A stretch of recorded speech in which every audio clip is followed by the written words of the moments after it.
Ok, buen día, compañeros. Nosotros somos el grupo B6 de la clase de Léxico, Semántica y Sintaxis.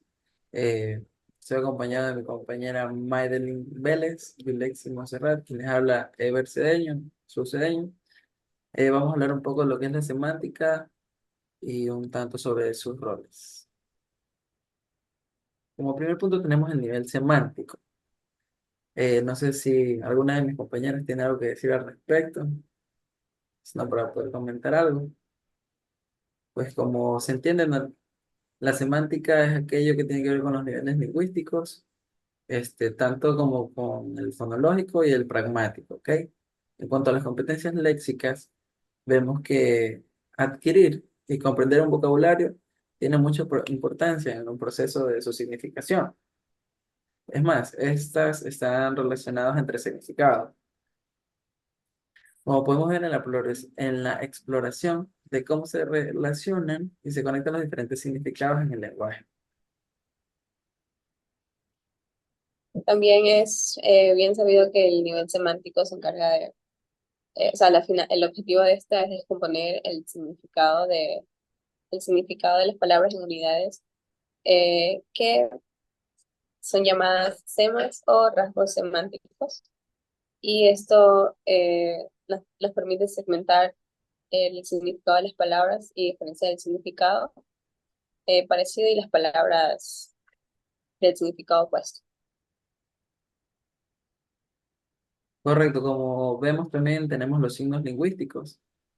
Uno de estos componentes claramente son el significante, o uno de los más estudiados o vistos son el significante, el significador del referente, que como vimos anteriormente, no es nada más que el grado connotativo y denotativo que tenemos hacia una palabra, como por ejemplo, si tenemos algún referente que por lo general puede ser algún símbolo, algo que identifique o que nosotros tenemos por cognición sobre sobre algo en general, no podemos denotar que sea su significado correcto.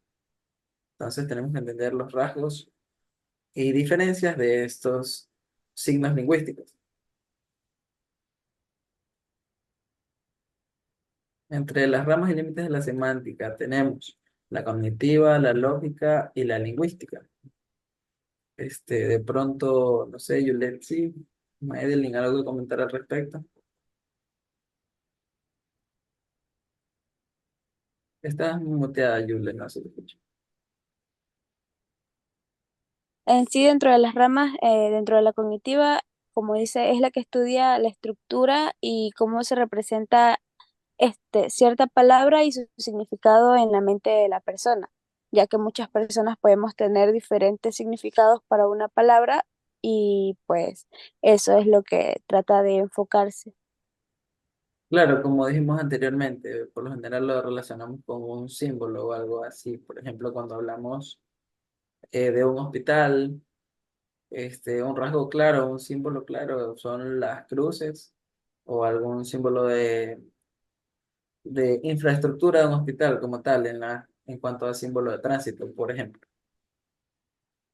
Cognitivamente hablando es lo que vamos a pensar. Aun cuanto en tanto a la lógica, puede ser pensar claramente en el significado y en la verdad del lenguaje formal,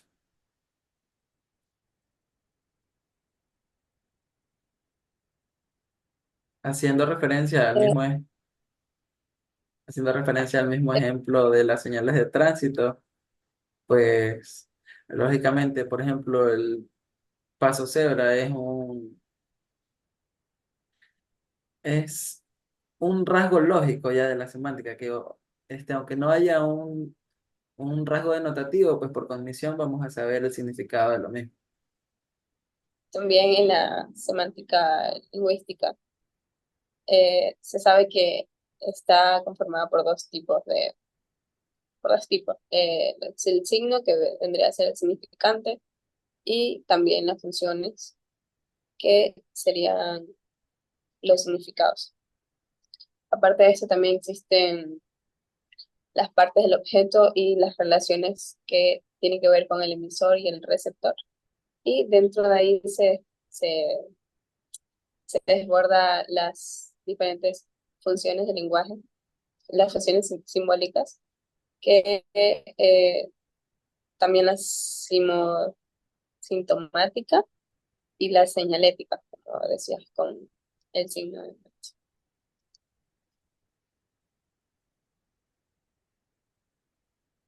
Correcto. Julia, antes de pasar algo que tengas que decir respecto a estas ramas y límites de la semántica, o así está bien. You're on mute.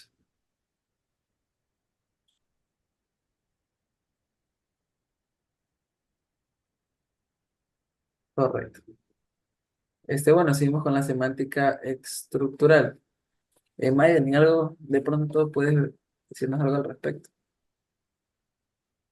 Eh, sí, que una lengua es un sistema de convención para la comunicación verbal y que como ya sabemos, la hemos utilizado alrededor de miles de años para la transmisión de mensajes, y dentro de esta se encuentra la codificación y la decodificación, que va a depender mucho del sujeto, en que cómo tú interpretas un mensaje. El mensaje se transmite de esta manera, pero como tú lo percibas va a ser eh, de una completamente diferente, lo que recuerdo. Correcto.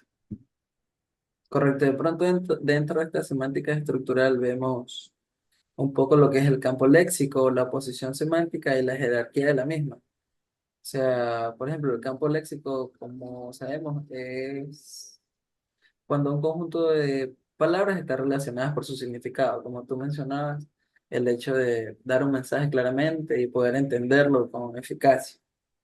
En cuanto a la jerarquía semántica, eh, podemos decir que es la organización de los significados en términos de inclusión y exclusión, que estos también tratan más ya con lo que es el emisor del mensaje, el receptor, ese quien va dirigido.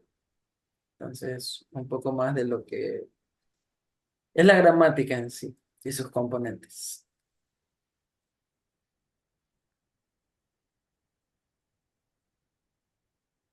Bueno, vamos a ver la semántica cognitiva. Como hablábamos anteriormente, pues la cognición no es nada más que la perspectiva que tenemos hacia un significante como tal. O sea, sin ni siquiera conocer su significado, sino es la connotación que le damos, ya sea por experiencia propia o porque hemos escuchado. Entonces, ahora tenemos la prototipicidad y las metáforas. De pronto, más, si me ayudas leyendo lo que es la prototipicidad. ¿O Yule? La prototipicidad es un concepto fundamental que destaca la importancia de los prototipos en organizaciones de significado. Eh, He buscado unos ejemplos en español y, por ejemplo, aquí tengo, dice que son metáforas cotidianas. Expresiones como mi ánimo está por los suelos. También, o he perdido el hilo de mi discurso. Estas son metáforas, por ejemplo, la primera era mi ánimo está por los suelos. Obviamente suelo no sería como lo adecuado, pero ya lo tenemos así relacionado, que suelo significa por un nivel muy bajo. Entonces La- quiere decir como estoy muy bajo de ánimos y tal. Al igual que el otro ejemplo sería he perdido el hilo de mi discurso, que hilo sería como, yo lo interpreto como que fuera la línea en la que llevas organizado lo que vas a decir, lo que tienes en mente. Entonces, hilo sería como que tu mensaje. Entonces, se te ha perdido el sentido del mensaje, eh, y por eso se dice, he perdido el hilo de mis esfuerzos. Correcto, Creo que entonces, eso es la próxima. correcto. Entonces, lo que quieres decir con los ejemplos es que la prototipicidad trata los ejemplares más representativos. O sea, digamos, si tú hablas del hilo, pues en este caso se usa ese representante como símbolo. Y en cuanto a la metáfora, pues nada más que el concepto que usamos para entenderlo de otra manera o hacerlo por similitud, pero no con las mismas palabras, sino que usamos el prototipo anteriormente mencionado. ¿Correcto? Sí.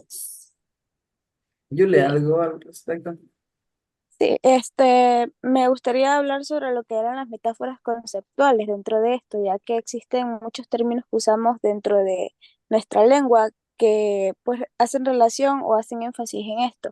Por ejemplo, cuando hablamos sobre de que el tiempo es oro, estamos relacionando el tiempo y literal, por ejemplo, gastar tiempo o ahorrar tiempo o invertir tiempo. Es a esto a lo que nos referimos cuando muchas veces decimos esta típica frase.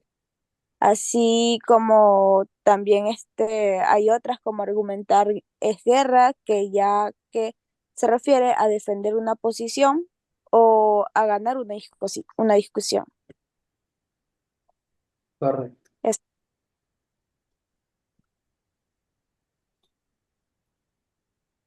¿Qué nos puede decir sobre los roles semánticos? Yo tengo entendido que los roles semánticos son es la relación que tiene cada palabra en una oración. Por ejemplo, cada palabra dentro de una oración completa tiene un rol, tiene un lugar ¿Qué hace que cobre que sentido? ajá, ¿Verdad? todas ellas son independientemente diferentes, cada una tiene su rol diferente, pero juntas es lo que le da sentido y coherencia a una oración. Correcto. Sabemos que todos estos roles siempre van a estar enlazados al verbo o a la acción que se realiza en este caso, ¿verdad? sí. Bueno, pues vemos que entre los roles semánticos tenemos agente, paciente, beneficiario, tiempo, lugar y modo. De pronto, Julia, si nos das el ejemplo con la oración que está ahí, por favor. Eh, claro, en esta parte la gente es aquel que participa, perdón, el que realiza la acción del verbo. Es típicamente la manera intencional o controlada y dentro de la oración José golpeó la pelota fuerte ayer en el parque. El agente sería José, ya que es quien realiza la acción del verbo, o sea, golpeó. ¿Quién golpeó? José. Claro, entendemos que estos roles siempre van a responder a una pregunta de quién, cómo, dónde. Si lo relacionamos, todos van directamente enlazados con la acción, como dijimos anteriormente. Usando la misma oración, tenemos como referencia el rol del tiempo, por ejemplo. Madeline, ¿puedes decirnos algo al respecto? Por ejemplo, usando el rol del tiempo en la misma oración. Sí, el tiempo responde a la pregunta ¿cuándo? Y este asemeja ya sea el tiempo en horas, fechas o moverse en el tiempo, tipo eh, en días, ayer, semanas y tal. Este especifica, hace la especificación de una oración para saber cuándo sucedió.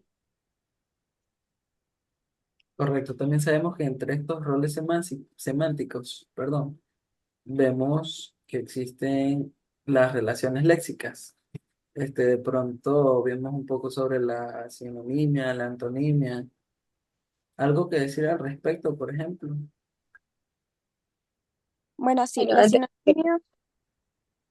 antes de que sigamos con el otro tema, para terminar de dar el ejemplo de que está en las diapositivas. Está la oración, ¿verdad? Entonces, José sería el agente, ¿verdad? Correcto, Yes. Golpeo sería el correcto. modo de responder a la pregunta, ¿cómo lo hizo? ¿Cómo sucedió? La pelota sería el beneficiario o afectado, en este No, caso es quien recibe. Fuerte eh, es el modo. Y es el tiempo. Y el lugar sería en el parque, que especifica dónde sucede se realiza la la relación. acción. Claro, todo gira en base a la Entonces, acción. En este caso es golpear, ¿correcto? De pronto, en cuanto a las relaciones léxicas que mencionábamos anteriormente, que Y Yuli. hablábamos de la sinonimia, la antonimia, Yule, por favor. Claro, la sinonimia era palabras que quizás podrían tener el mismo significado, pero se escribían de manera diferente.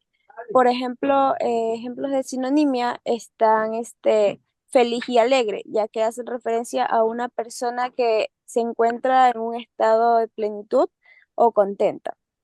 An- en antonimia es todo lo contrario, son palabras que se refieren a cosas contradictorias, como un ejemplo de esto sería feliz y triste, ya que pues una es lo contrario de la otra. Correcto. Entonces,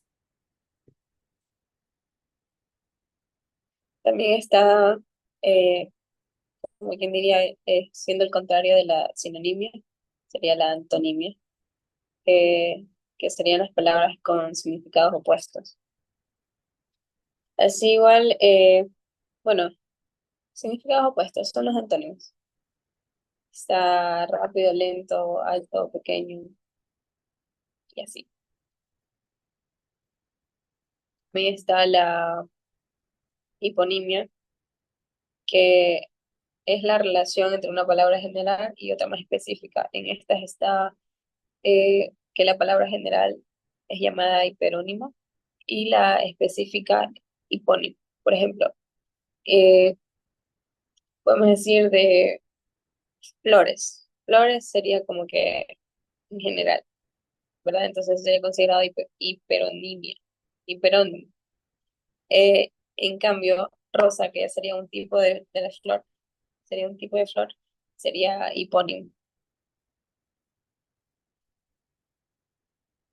correcto, coexisten entre ellos. O sea, podemos decir que, por ejemplo, el hiperónimo es una caja de todo el conjunto.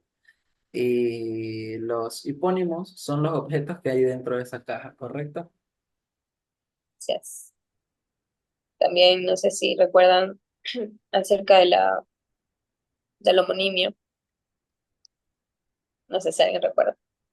Correcto, sí, la homonimia. Eh, Son son, palabras que por lo general suenan o tienen cierto grado de igualdad en cuanto a fonemas. se escriben igual, se escriben Sí, pero igual, tiene significados diferentes. Correcto.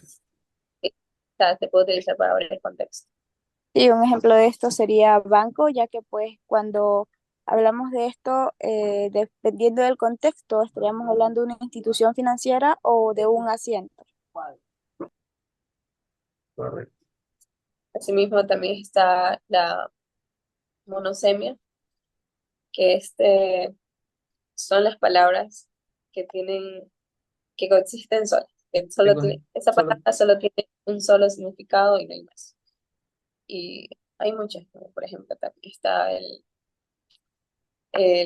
ajo, que solo hay, el ajo solo se refiere a una sola cosa, siempre. Puede correcto, ser no tiene más mantequilla de ajo, pan de significados. ajo, tiene más significado, siempre va a ser la misma imagen. Eh, y en contrario a eso también está la polisemia, que asimismo es que una palabra tenga, puede ser utilizada en diferentes contextos. Está pluma, que sería pluma de bolígrafo, eh, y la pluma de un haya, por ejemplo. Correcto.